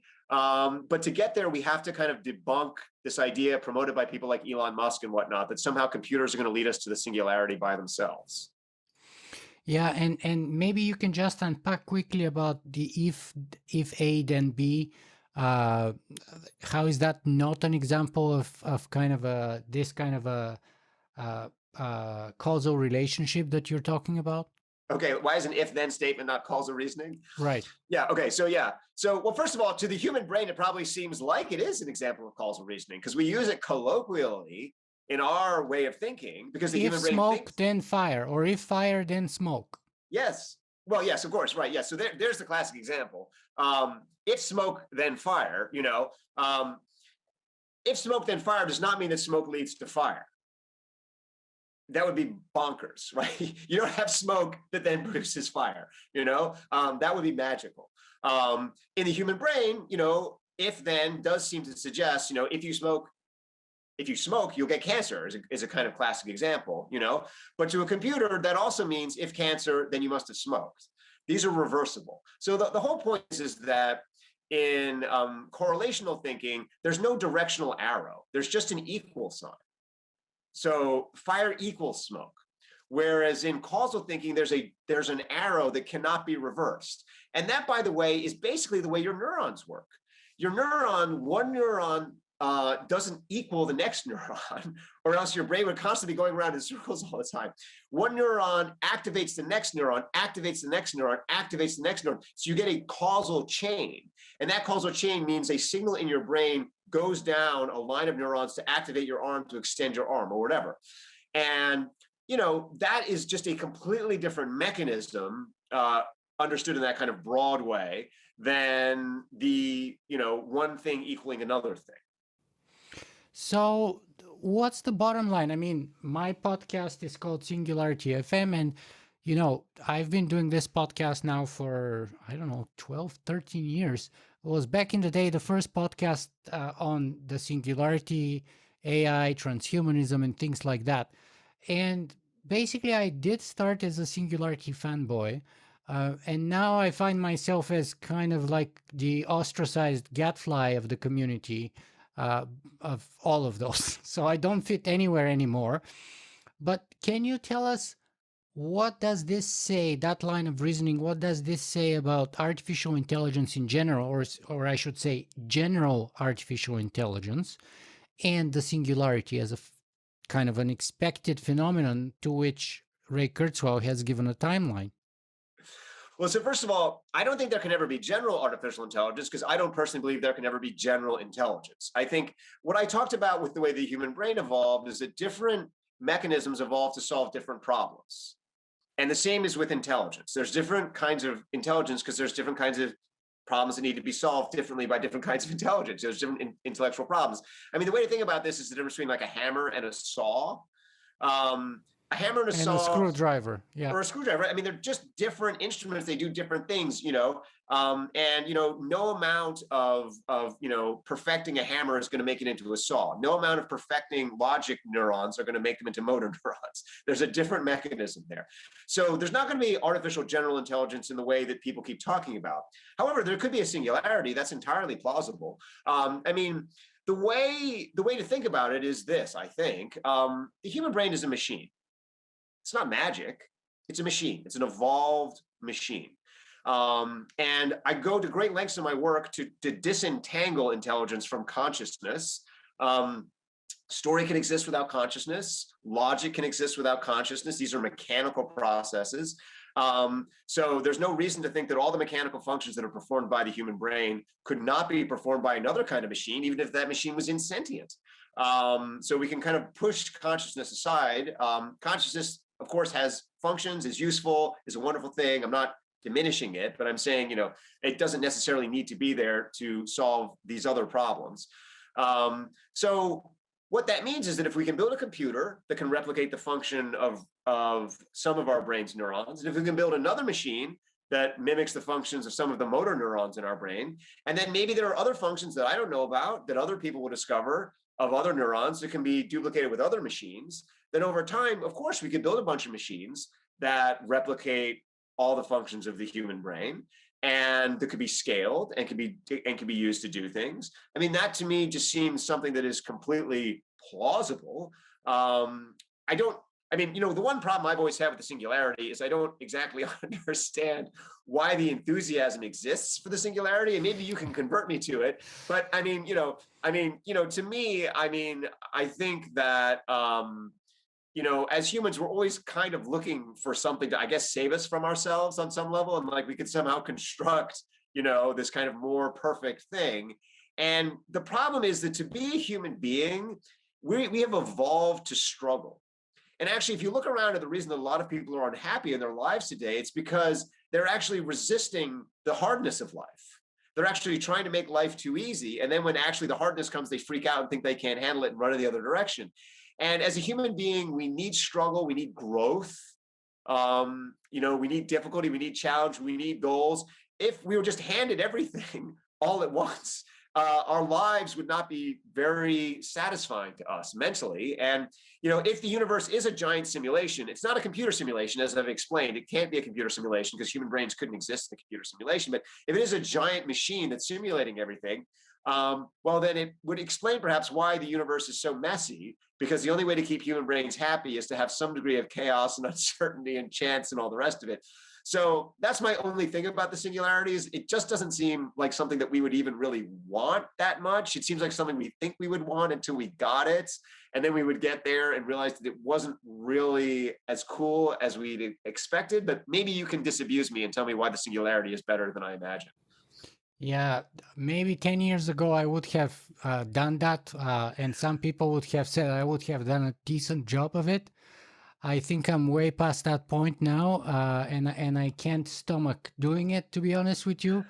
I think, and it took me a long time to get there, but I think the singularity is a story, just like transhumanism is a story. And it's a very powerful story for certain kinds of people in certain kinds of contexts. But just like all stories, and one of the reasons why it's so powerful is that it gives us a meaning. It tells us who we are, where we're coming from, and where we're going.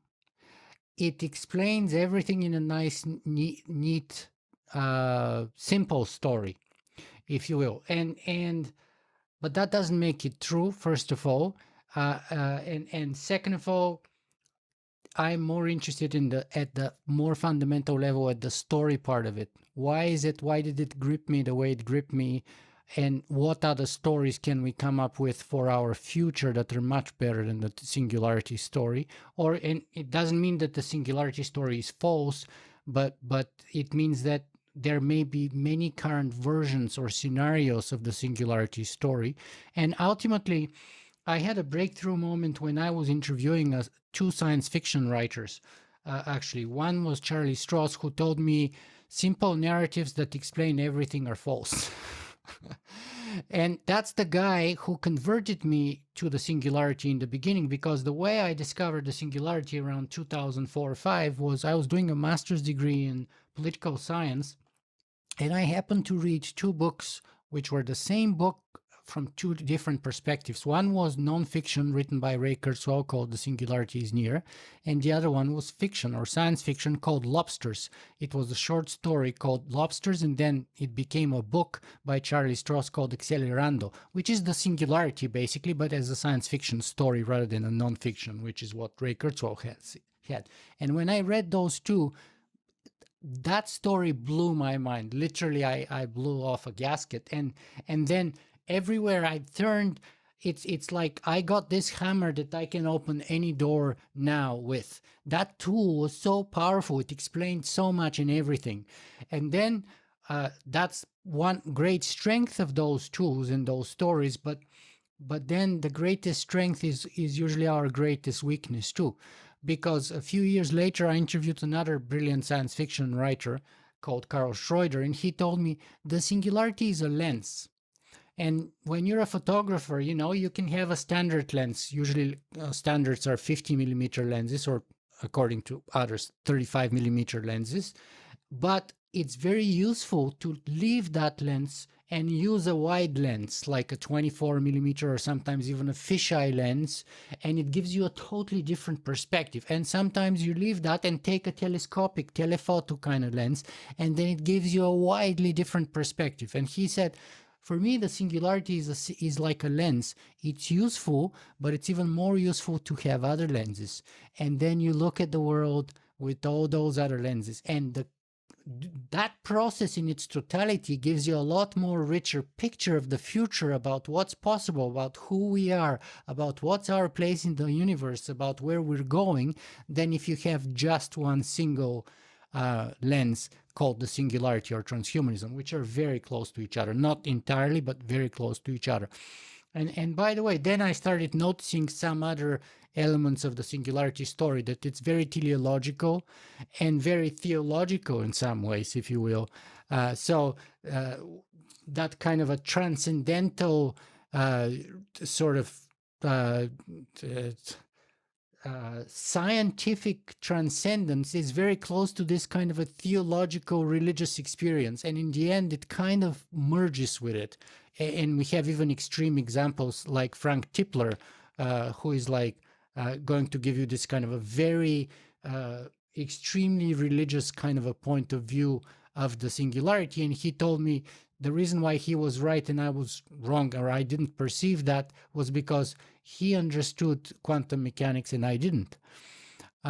So then I started noticing all these kind of theological elements of the story, and noticing this kind of almost a theology around the idea of the Singularity, and how it really gives people the same tool, the same meaning, with the same power that religion does, really. And then I started thinking about, well, really, what is then the commonality between that and religion, and what's the underlying structures, and how does it even work to do what it's doing to me and to all those other people, and how can I use this to learn more about the world, about who I am and where I'm going and what I can do for this world, how I can make my difference, my dent in the universe, if it doesn't sound too arrogant. And that's how I got turned on to the power of story. And here's where I want to bring you now into the most selfish part of the interview. So I got to this conclusion independently, but about 5 years I got to this conclusion. I read a book by Jonah Sach called The Story Wars. And I want to read you this excerpt, this quote from him.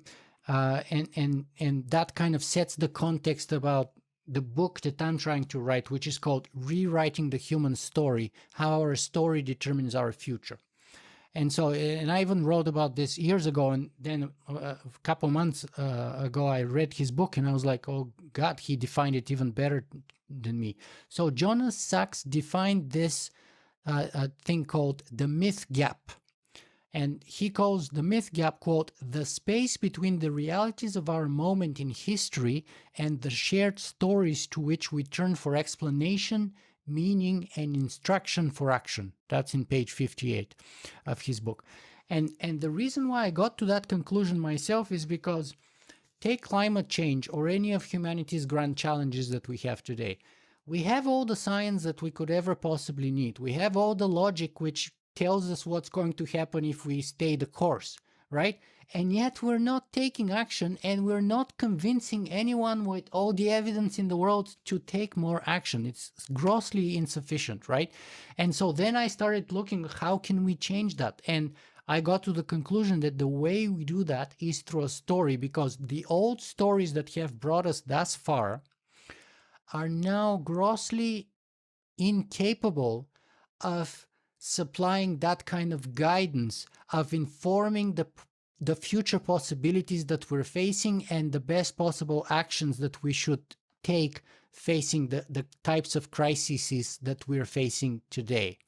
And so I thought, you know, the human story has been written and rewritten in the past several times. Probably the last time it was rewritten was around the Enlightenment or the Renaissance or the Industrial Revolution kind of period.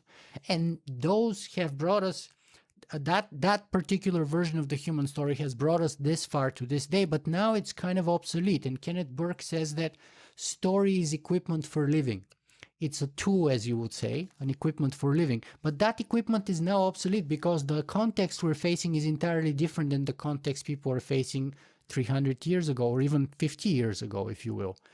And so we need to come, my argument, my claim here is that I agree with Jonah Sach that there is this gap, and we need to supply a story to fill this gap that would guide us as a species to address our challenges so that we can survive and thrive, or create the framework, if you wish, if you will, within the framework that would allow us to start resolving those problems that we're having today. So that's kind of my claim and my approach. And I would also say that it's the greatest leadership opportunity possibly in the history of our civilization, but at the very least for the 21st century, but possibly ever in a historical context.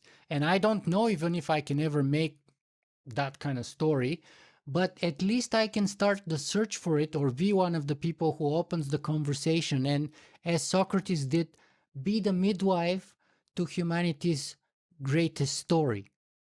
You know what I mean? Yeah. Be the midwife to others coming up with that story, but helping us get closer to it. So I spoke way too long here, so because I had to kind of lay out these things here. So please give me now your feedback about, is that unrealistic? Does that make sense? Do you think that story can or should be doing that kind of a function?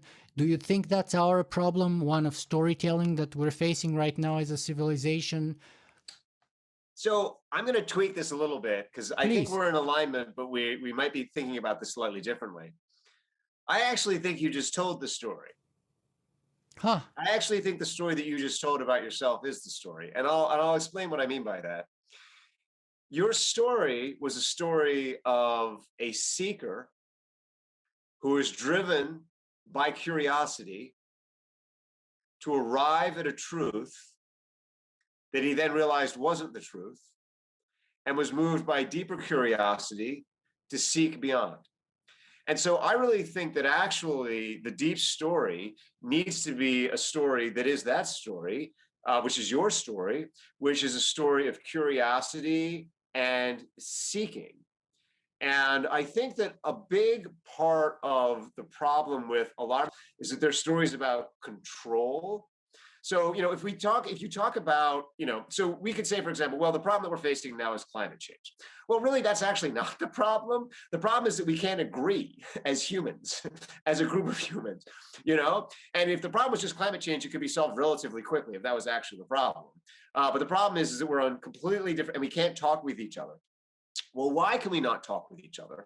Well, it's because each of us is convinced on some level that we have the answer, that we have the truth, and that other people are trying to get us off the truth. And it makes us paranoid and angry and suspicious and judgmental. And then you spend a lot of time basically talking about people as though they're idiots or controlled, And so, if you're on one side of the political spectrum, it's like, oh, everyone else, they're just like mindlessly brainwashed by, these talking heads. And then you go to the other side and they say the same thing about people on, on the first side, and so on and so forth. And the answer to all of that, I think, is curiosity and the willingness to change.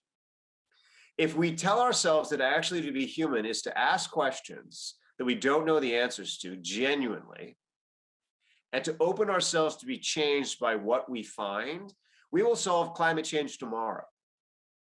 And we will solve other great problems too. And that, to me, that story, and that is a different story. I mean, that is a story that has been kind of told in certain moments of history. I mean, the Renaissance was briefly that story. And you could argue that the Athenian democracy was briefly that story of curiosity. But very rapidly, in the Enlightenment, and obviously you mentioned the Industrial Revolution, it became turned into a story of power, of human power. That's the story of the singularity, the idea that knowledge is power, this kind of Baconian idea, and that therefore I know the truth. And because I know the truth, I have power. And if you're resisting me, potentia. Yes, exactly. And if you're resisting me, I have to dominate and control you or eject you from the system. And now we have these two kind of warring partisan things all the time in every situation we go to, where each of them is convinced they have knowledge and power. All that would be broken if we just had curiosity, which is what you have. And I have to say, I admire you deeply. And I'm also very envious. I mean, my hero when I was in high school, just to tell you a slightly digressive story, but I think is relevant. My hero was Malcolm X. And, the reason that Malcolm X was my hero is not because I agree with any of his political opinions at all, but because I read his autobiography, and in it, he changed his mind twice. And, history is full of people who change their mind once. They have a conversion experience, they become born again, and the whole rest of their lives, how many people change their minds twice? If you change your minds, and that's what you did in your story, you changed your mind in terms of you suddenly said, oh, I actually think the singularity is real. And then you changed your mind again and said, I think maybe it's not real. It's that ability to change your mind twice that I think is the essence of being a human, because that's true growth. And I think if we can tell those kinds of stories, there's not many of them out there about people who change their mind twice. If you look through literature, how many people change their minds twice in literature? You know, how many people admit to that? But you just did it. You told that story. And you have a podcast, which I imagine may end up in you changing your mind a third time. You know, I mean, I don't know. I mean, maybe 5 years from now. And if we can see that as a story and as actually a kind of progress and developments, then I think we will have the story that changes humanity. Wow. You're blowing my mind. But just to take away the pressure from me and my personality, because I never thought that's the story to begin with, but now you're like kind of blowing my mind. But to take away that kind of pressure for me for the moment, one of my criticism towards people like Werner Vinge and Ray Kurzweil, both of whom I have had on my podcast here before, is that they've never changed any of their story. You see, Werner wrote his famous 1993 NASA paper where he kind of talked about, you know, within 30 years, the human era would have ended. By the way, we're 2022 now, so those 30 years are finishing at the end of this year, by the way. So that's kind of like the extent of Werner's prediction in terms of timing, at least. The end of this year would be it. So people should take notice of that fact. But Werner never changed his story, and he sticks to it all his life. Ray Kurzweil, another great example of that. He came up with his story, I don't know if it was in the late 80s or Spiritual Machines that he wrote like sort of mid to late 90s, but let's say about 25, 27 years ago. And then he stuck to it. And, you know, he found the curves, the accelerating change, the law of accelerating returns, as he calls it. Then he has the stages of the singularity, you know, where ultimately we wake up, the universe wakes up, you know, after smart dust and everything, the universe wakes up and everything is smart. And that's the ultimate, you know, end of the singularity. It's kind of this kind of a very teleological, in some ways theological trajectory where you just replace God with, you know, the AI or the universe wakes up. But it's the same kind of theological story where theological I use as a criticism, or even teleological in the Aristotelian sense towards a purpose, the ultimate unfolding of an ultimate purpose. I use that also as a criticism. But they stuck to their guns. They never changed their mind. And to me, after 30 years of life, of living, of learning, you should at least tweak something, if not completely change it. I mean, Albert Einstein changed his mind on quantum mechanics and on a number of other things. And he said it, some of the things, I think, whether it was the cosmological constant, I forget, but he said that he was an idiot and it was his greatest mistake. Then it turned out that he was an idiot for thinking he's an idiot because actually it made sense and it was very useful in all kinds of ways. But anyway, the point is that's how growth happens, is by changing your mind. And I've not observed that in those two fundamental figures in the singularity, you know, and unfortunately I can say the same about transhumanism. The idea of transhumanism as a philosophy, as an idea, as a story, you basically had that, if not with FM 2030, which is to say in the 60s, you had that in the 80s in the extropian circles and those forums, and at the very least in the early 90s, and then it's kind of been cryonically preserved, which is to say dead in other ways, but they will never say dead. They would say cryonically preserved temporarily until it we bring it back. But to me, there's not been much change. I haven't observed it. Well, And, you know, people would argue with me, but that's kind of like one of the reasons why I'm having issues with it. going back to what we were talking about earlier, this is the difference between logic and science. Logic doesn't change. And that's considered to be the virtue of logic, is that logic is always forever the same. And so if you enter into a kind of logic-based system, of course you would never change. Logic is inherently teleological, but actually the end is already in the beginning. So it's not really teleological. It's just always there. I mean, the teleology is a function of the fact that we look at it narratively, but from the perspective of logic, no, that's and in fact, a teleology in math is considered a virtue. It's you've proved an identity. It's not considered, tautology, excuse me, is a virtue. So, I mean, I think, when you get into a kind of logical mindset, you inevitably lock yourself in not changing, because logic is the eternal by its very definition. When you have a kind of scientific experimental mindset, what you're saying is, I'm curious to know whether or not I'm correct, and I'm going to put that to the test of experience. And the reality is, because our heads are very small and our processing power is not so great, it's highly unlikely that all of our hypotheses are going to work out unless we're the luckiest person in the entire world. So we're going to be wrong, and we're going to have to change our minds. And, I mean, Darwin changed his mind a lot. He actually, at the end of his life, went backwards on Darwinism, like you're talking about with Einstein. And so it's that quality of openness that I trust in people. And again, that comes from this deep curiosity, which comes from the opposite of ego. You have to be a real egomaniac, to think that you are right about something. And, you are a curious person if you wonder if you might be wrong about something and you see an opportunity to grow. And again, stories are all about the excitement of learning something new and the idea that new things are actually good for you, as opposed to refuting you or destroying what you thought originally. And so going back to the story you told, I mean, I just think we need to encourage a culture where people realize that being wrong is actually a gift, because it means you've taken a chance. And in taking that chance, you've grown your understanding. And we don't want people to feel like somehow if they go out there and make a bold statement and it's proven to be incorrect, that that's a failure. The success is making a bold statement and then having the courage to test it. And if it turns out to be wrong, you can make another bold statement and test that. And that's what we do collectively as humans, is we engage on this voyage of discovery into the unknown, as opposed to ideology, which is constantly imposing our own logical preconceptions and interpretations. I mean, this is the problem with Marxism, to me, is, Marx has this very wonderful idea that sounds like a wonderful idea. And, and when I first heard it, I thought the same thing that you thought about the singularity. I thought, oh, of course, Marxism must be correct. But it just turns out it just doesn't work. It just doesn't work. And, you have to have the guts to say, okay, it was a great idea, but that plane didn't fly. I've got to invent one that actually does. And I think telling the story, whether it's about yourself, whether it's about Einstein, whoever it is that you want to tell the story about someone whose curiosity leads them to change their mind, I do think that's the story for the future. And that's a much more exciting future for me, the curiosity as opposed to the singularity. Yeah, and I say that multiplicity is actually better than the singularity for a variety of reasons. First, because in biology, what we observe is not a singularity, but it's a multiplicity. It's enormous, countless multiplicity, diversity.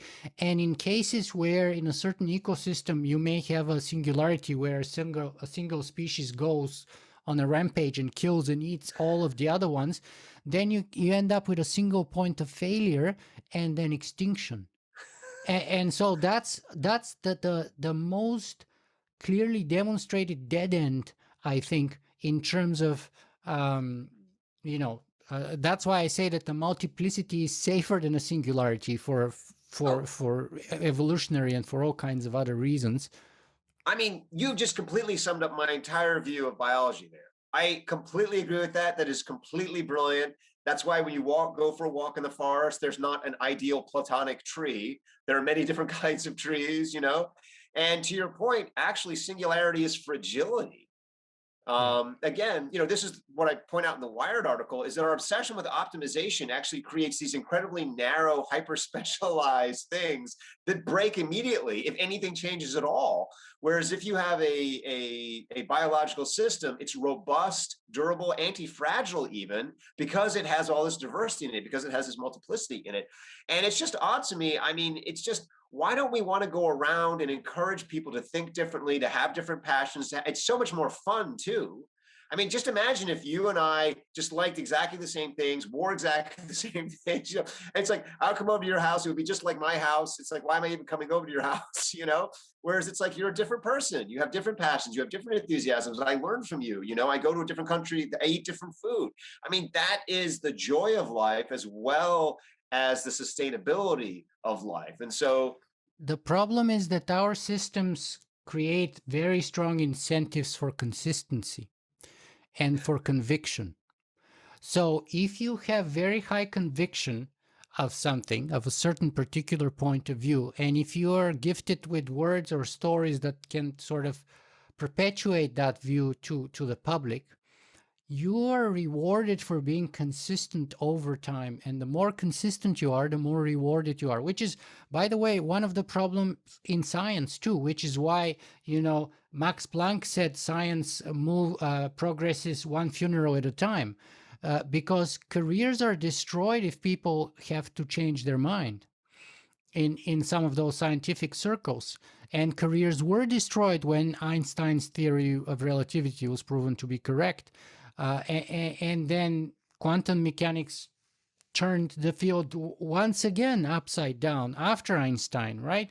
And so take any YouTuber or public pundit today, you know, consistency is rewarded, conviction is rewarded. And if you have doubt in your own self, that's not being rewarded. here, Makes let me try something on you. I agree with you, by the way, that our system encourages that behavior, but I also think that there are lots of historical examples of people who broke with that and became even more successful. Shakespeare is a great example. Shakespeare does not have consistency. Shakespeare is constantly changing the genre, everything that he's doing, all his plays over his career. And I think what Shakespeare points us to is that actually the ultimate currency is less consistency than authenticity. And I think people mistake consistency for authenticity. They think, oh, this person is telling the same story over and over again, therefore they're reliable. But actually, true authenticity is being able to be yourself through change. And being inconsistent too, having the courage to admit yes, that you're human and that you're not logical and that you're not yes, consistent and that you have quirks that you can't explain, that don't make sense, that make you weird and maybe unattractive, maybe unpopular, but they're true, they're yours.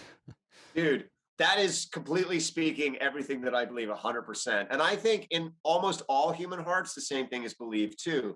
And I just think the same, I just would say to you, just tell that authentic story. It may take time because our universe, you know, our moment in history is, you know, particularly obsessed with efficiency and some of these other things. But Shakespeare was not actually that popular in his own lifetime. I mean, he was popular, but it wasn't like, you know, he is now. And it takes time for real authenticity to gain that kind of traction.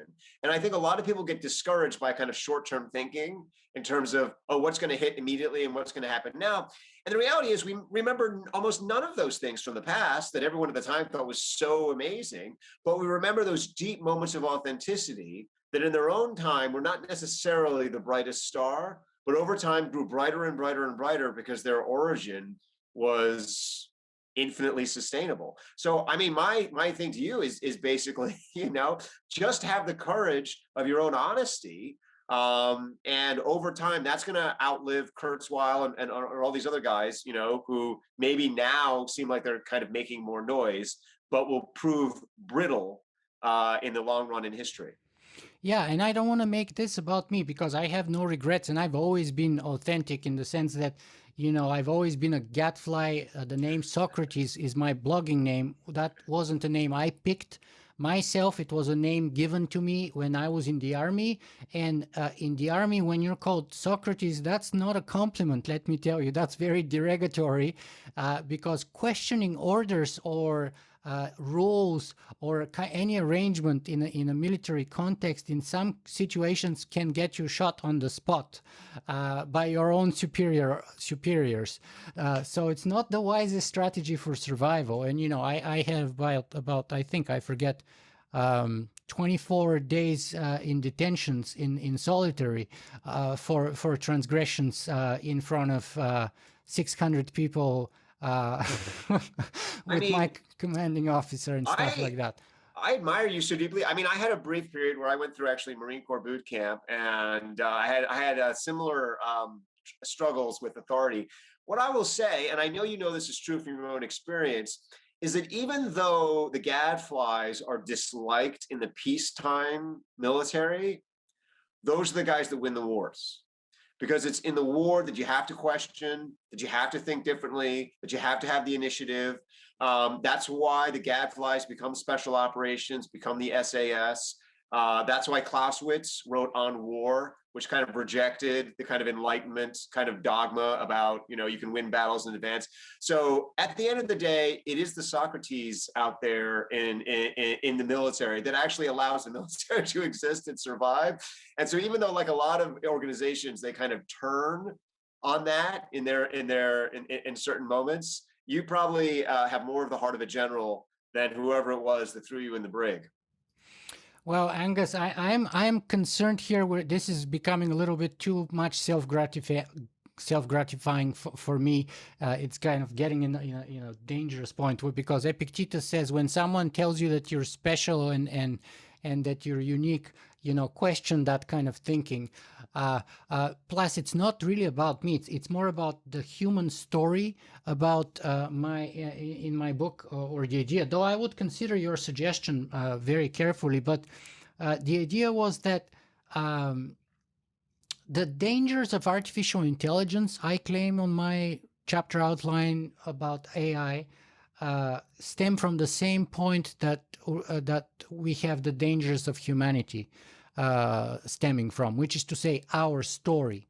And our story so far, for lack of a better term, would be called humanism. And I go to break down humanism into four major points: the story of progress, the story of supremacy and centrality of humanity, the story of our separation from nature, and ultimately the story of becoming gods. Whether that's traditional humanism, whether it's theology, whether it's transhumanism, in the Kurzweilian sense, it's always kind of, super beings or gods. There's this kind of a transcendent teleology from our ape beginnings. And in the biological sense, it's the same story, by the way, because, of course, transhumanism is grounded in evolutionary theory in some ways, but we are the pinnacle of evolution, of course. And I say that if the AIs embrace that kind of a same story, of course, they're not going to call it humanism, they're going to call it AI-ism. And of course, not us, but they would be the pinnacle of evolution. And of course, not us, but the almighty, all-knowing artificial superintelligence would be the new gods. Then, of course, they're free to do with us the same things that we have done to the world so far. And so that's why I say that the greatest danger stems to the world stems from our story, and now that story may have gotten to the point of self-destruction, so it's brought us thus far. But if we don't change that story, which gives us a blank check basically with the world, we're already in deep trouble. And if others embrace the same story in their own context that serves them, we're toast, whether they're alien intelligences, whether they're artificial intelligences. And so we'd better change that story. Yeah. So, I mean, first of all, I love that. I think that's a very wonderful description of humanism. I mean, obviously, as you know, humanism can mean different things, but even in the Renaissance, you see all those different narratives kind of combining in various ways. And, the key point is, I think, a fundamental misunderstanding of the narrative of evolution. People misunderstand evolution as though it's going somewhere, that it has a purpose. And this, of course, famously leads to eugenics. And this is how you can breed a perfect human. And going back to your earlier point, that is biologically impossible. You cannot breed a perfect human. You would breed a perfect human and then it would get killed by a bacteria because it had been over perfected, And actually, evolution is by natural selection. And so humans are not actually the main engine. So going back to your thing about humanism, the whole idea behind humanism is that somehow we as humans are the end point of power. And we have the ability to make everything and determine everything. The purpose of evolution by natural selection is that nature is actually the most powerful thing in the room, and that nature is blind, insentient, diverse, all these kinds of things. And that's another kind of story, going back to what you were saying, because I mean, the whole thing is if nature is ultimately the story, then our opportunity in life is to go into nature and understand nature and explore nature and participate in nature, both in the sense of the nature outside us, but also the nature within us. And not to get into this kind of odd, kind of uber Platonic idea that we will ascend out of nature like gods and then perfect it in our own image. So I completely agree with you that the humanist narrative, as you have laid it out, is causing a lot of our problems. And I completely agree that the obvious alternative to it is some more accurate, richer understanding of what evolution actually is, and our role in general within nature is. A new story that tells us who we are, where we're coming from, and where we're going. I used to think that that story could be the singularity or transhumanism. I don't think that's the case anymore. I am lacking a better alternative. I just see the gap that Jonah Sach is talking about. And I see it as a great opportunity for me, for you, because you are honestly much more the expert than me, for anyone out there listening or caring about this. That's what I think. But the other thing that I think is that unfortunately I've kept you for 2 hours, and I can easily keep you for another 2 hours because I love everything you've done and I love talking to you. I'm learning so much, and I know I'm going to be rewatching this several times because it's going to give me so many new ideas and jumping off points. So I may actually ask you again to come back to my podcast to potentially pick up where we're leaving at right now. But before we call it a day, let me ask you the two usual questions I always ask in the end, because I know you have to go. First of all, where can people find more about you and your work? The simplest thing is just go to my website, angusfletcher.co, and that has a bunch of my academic articles on there and, podcasts and videos I've done. And if people want, they can reach out and email me directly. My email is out there in the public domain because I'm a professor at Ohio State at Project Narrative. So if you Google Angus Fletcher Project Narrative, you'll find my email almost immediately.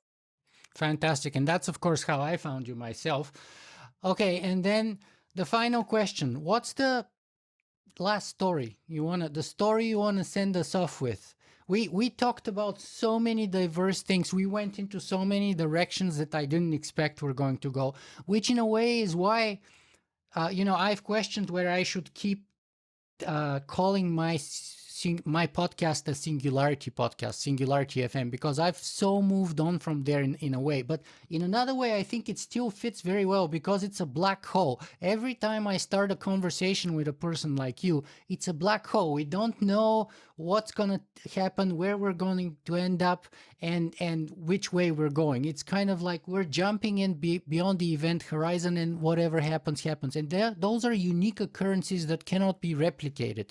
If we can do the same thing, if we rerun the tape, it's never going to happen again like it did happen in this specific occasion. So how do you think we should wrap up our conversation with you today? What's the best message or story that you want to send us away with? Well, what I honestly love, Nicola, and I won't praise you anymore because I know that makes you uncomfortable, but I do love your idea of the gap and the search for the untold story. What's the next story? And I think that that's a kind of collective search that we can all go on together, not the story that's existing in a library somewhere, not the story that we have already told ourselves, but what is the next story out there waiting to be invented, waiting to be discovered, waiting to be created? What is that untold story which will take us on the next chapter of our collective journey away from some of the dangers that you have indicated and toward some of the possibilities that await in our future? Wow. Angus Fletcher, thank you so much for being with us today. It's been an absolute pleasure. I had a blast talking to you today. I had a blast too. And anytime you want me back, I am here. Fantastic. I'll take you up on that. Thank you so much, Angus. I'll cut it off right here. Usually it takes me about, 2 or 3 days, provided that everything in the editing process gets okay. 2 or 3 days to publish it. As soon as it's live, I'll send you a link to let you know. That sounds perfect. And you see, we didn't need to edit anything. It all just worked out just totally fine. And honestly, I meant everything that I said. I'm really just completely deeply impressed. We have an enormous amount psychologically in common in terms of the way that we see things, the kinds of things we value. And I am just really awed by what you're doing. So, I hope this podcast lands with your audience, and and if you want me back on in the future because there's more things you want to explore when you come out with your book, obviously let me know. And I'm just very impressed. Thank you so much. This is very meaningful to me. You cannot even imagine.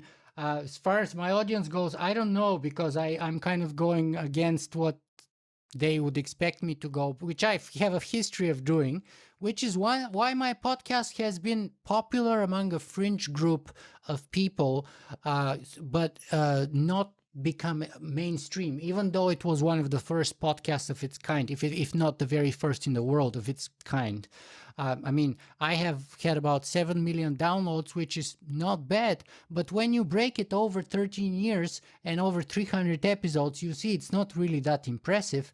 But then again, the people I actually get are very high quality people, very kind of unique individual. I'm kind of often shocked by the kind of people that end up listening to my podcast, and so I'm enjoying the journey.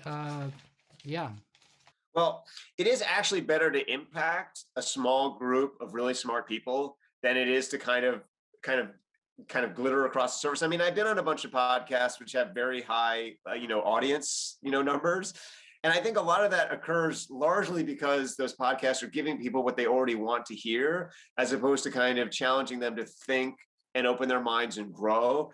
And I just don't think you end up having much change. You don't cause much change in the world by just kind of pandering to people. You do have to kind of take that extra step and have the courage. So, I mean, who knows? Maybe someday one person who will listen to your podcast will end up being the person who literally changes everything. And then, that was it. It was just that one person.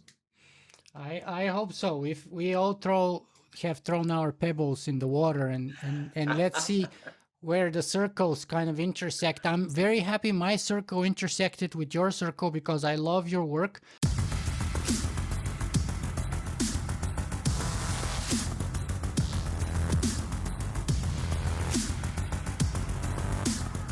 If you guys enjoy this show, you can help me make it better in a couple of ways. You can go and write a review on iTunes, or you can simply make a donation.